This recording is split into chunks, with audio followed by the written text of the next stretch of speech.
Hello everyone, welcome back to Mamuni's kitchen. আজকে আমি আপনাদের দেখাবো পাঙ্গাস মাছ দিয়ে পুঁই শাকের ঝোল। চলুন দেখে আসি কিভাবে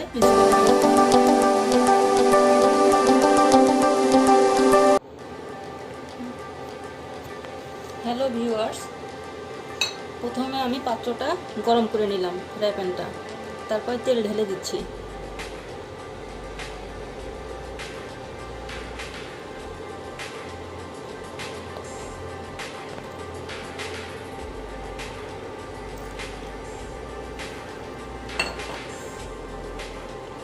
তারপরে আমি 1 চামচ জিরা দিয়ে দিচ্ছি।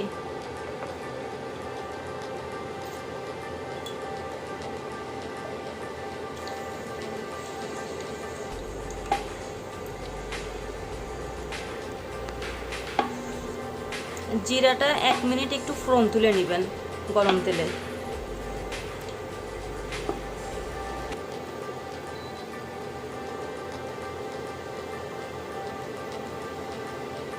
এক মিনিট পরে আমরা কিছু রসুন কুচি দিয়ে দিচ্ছি।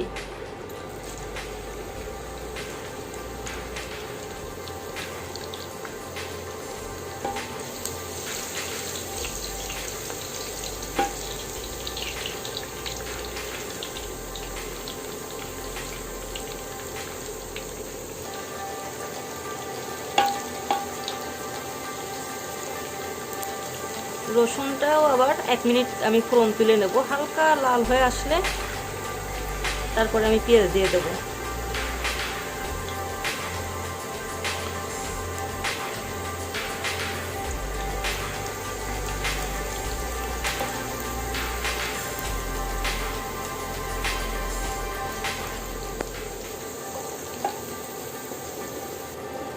আমাদের রসুনগুলো লাল হয়ে গেছে, এর মধ্যে আমি কিছু পেঁয়াজ কুচি দিয়ে দেবো।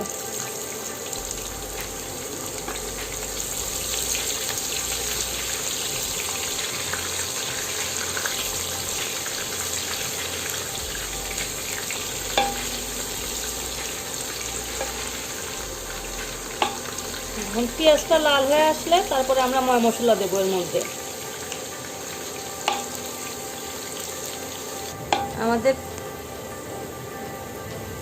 আমাদের পেঁয়াজটাও লাল হয়ে গেছে। এখন এর মধ্যে আমরা আগে একটু লবণ দিয়ে দেবো। আগে লবণ দিয়ে ময় মশলা দিলে তাহলে তেল ছেটে না। এখানে 4 চামচ পরিমাণ লবণ দিব।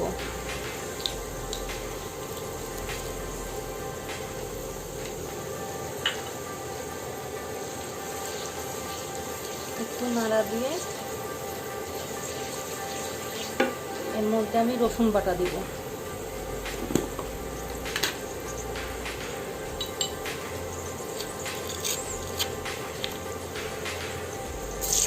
আদা রসুন বাটা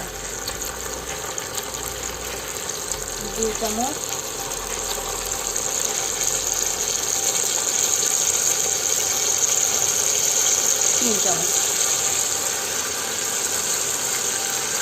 এখন আমরা এই আদা রসুন বাটাটাকে 3-4 মিনিট একটু কষা নেব, আদা রসুনের গন্ধ চলে যাওয়া পর্যন্ত।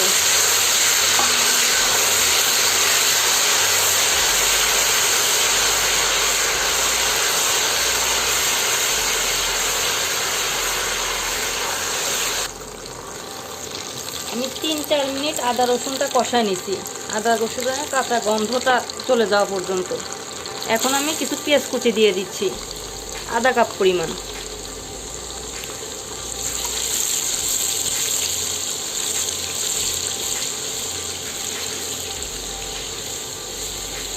এখন পেঁয়াজটা একটু সফট হয়ে আসলেই হলুদ মরিচ দিব, আমি ময় মশলা সব কিছু দিব।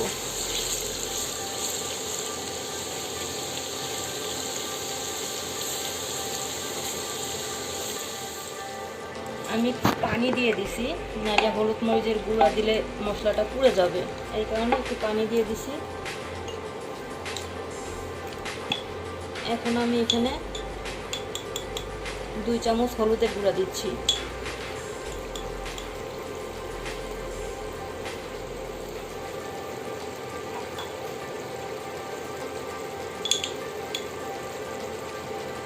তিন চামচ মরিচের গুঁড়া দিচ্ছি।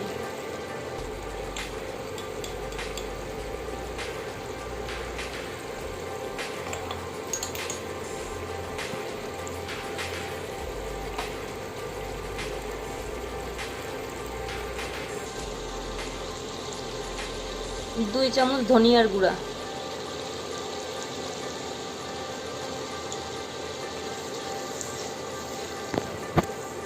দিয়ে নাড়াচাড়া করে আমরা এই মশলাটা 10 মিনিট কষায় নেব ভালোভাবে। মশলাটা কষানো হলে মাছ দিব। মশলা কষানোর সময় সবসময় চুলার আঁচটা লো ফ্লেমে রাখবেন।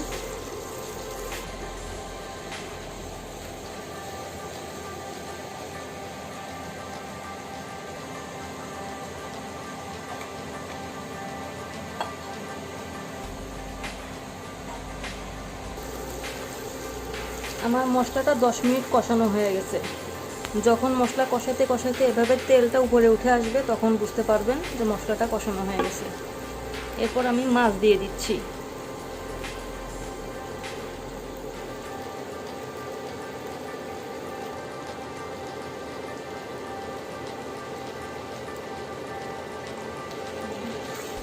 মাছগুলো দিয়ে দিচ্ছি। এই মাছ আমি মশলাতেই কষায় নেব। অনেকে কাঁচা মাছ খেতে পারে না, যারা কাঁচা মাছ খেতে পারে না তারা অবশ্যই মাছটা ভেজে নেবেন। কিন্তু এই শাক দিয়ে রান্না করলে কাঁচা মাছটা কষায় রান্না করলেই খেতে বেশি ভালো লাগে। 10 মিনিট কষায় নেব। মাছটা কষাতে কষাতে আমি কিছু কাঁচামরিচ ফালি করে দিচ্ছি।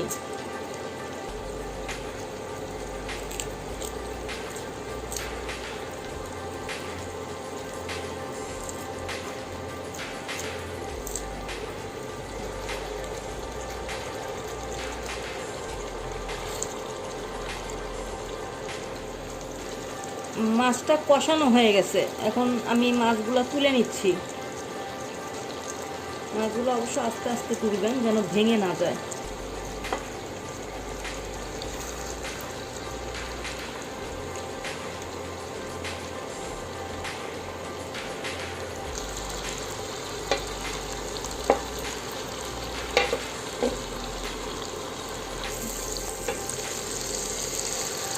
আমি শাকটা দিয়ে দিচ্ছি। শাকটা আমি আগে কুটে ধুয়ে রাখছি। ডাটাগুলো আমি দিলাম না, আপনারা চাইলে ডাটাগুলো দিতে পারেন। আর যদি ডাটা দেন তাহলে অবশ্যই ডাটাটা 10 মিনিট কষায় নেবেন।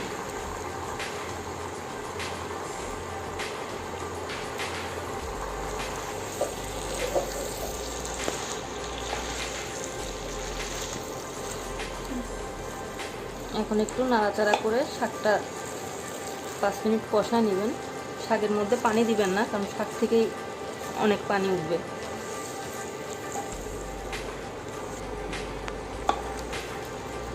শাকটা ঢেকে দিবেন না, শাক ঢেকে রান্না করলে শাকের কালার নষ্ট হয়ে যায়।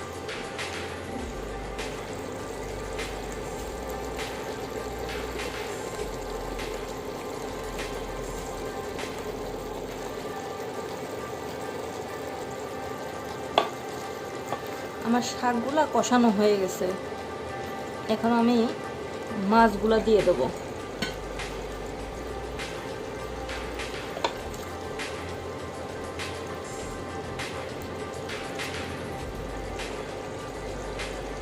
মাছটা আমার দিয়ে দিলাম। এখন আমি অল্প একটু পানি দিয়ে দেবো। আর অবশ্যই গরম পানি দিবেন শাকে। শাকে ঠান্ডা পানি দিলে শাকের কালার নষ্ট হয়ে যায়। আমি প্লেটটা ধুয়ে গরম পানি দিয়ে দিলাম, কারণ এটার মধ্যে মশলা লেগেছিল।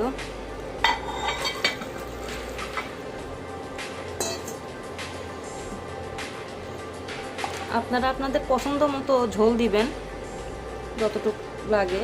আমি আমার পরিমাণ মতো পানি দিয়ে নিলাম।